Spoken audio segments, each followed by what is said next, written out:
When people hear Docker Desktop on Linux, they often assume it's complicated, fragile, or only meant for advanced users.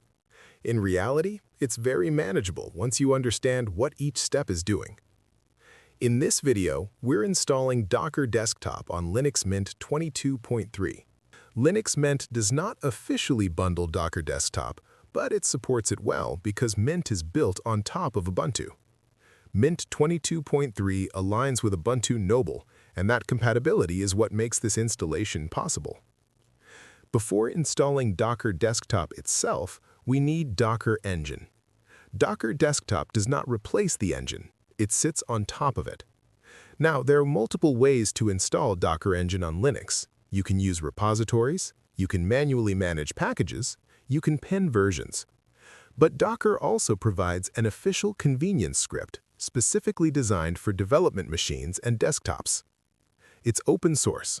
Anyone can inspect it, and Docker documents its behavior clearly. This script is not recommended for production servers, and that's important to say out loud. But for a personal Linux Mint desktop, learning containers, building images, running local services, and using Docker Desktop, it's perfectly fine. Before installing anything, we first download the script locally.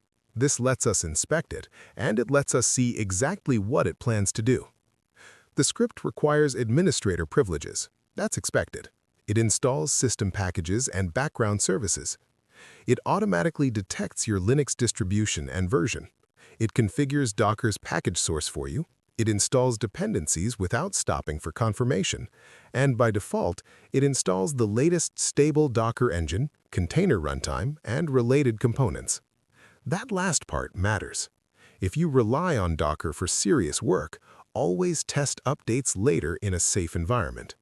For now, we're focusing on a clean, working setup. Once we're comfortable with what the script does, we run it. The script sets everything up in the background. When it finishes, Docker Engine is installed, the Docker service is running, and the Docker command is available system-wide. At this point, Docker Desktop has everything it needs underneath. Now we move to Docker Desktop itself. Docker Desktop on Linux is distributed as a deb package. That's ideal for Linux Mint. We download the package directly from Docker's servers. Then we install it using the System Package Manager. This integrates Docker Desktop cleanly into the system. It shows up in the application menu, it receives updates properly, and it respects system permissions.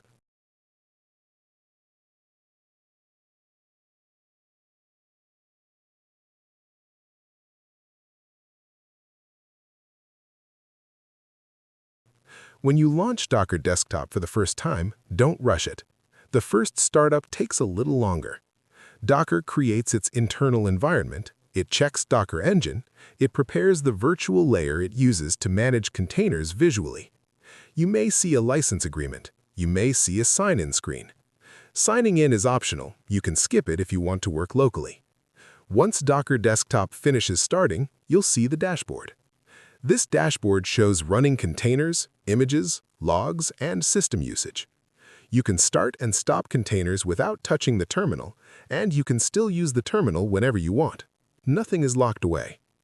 Docker Desktop doesn't replace the command line, it complements it.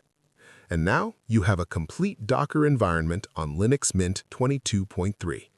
Clean, official, and easy to manage. If something ever feels off, the first thing to check is whether Docker Desktop is running and whether the Docker service is active. Most issues start there. That's the full setup.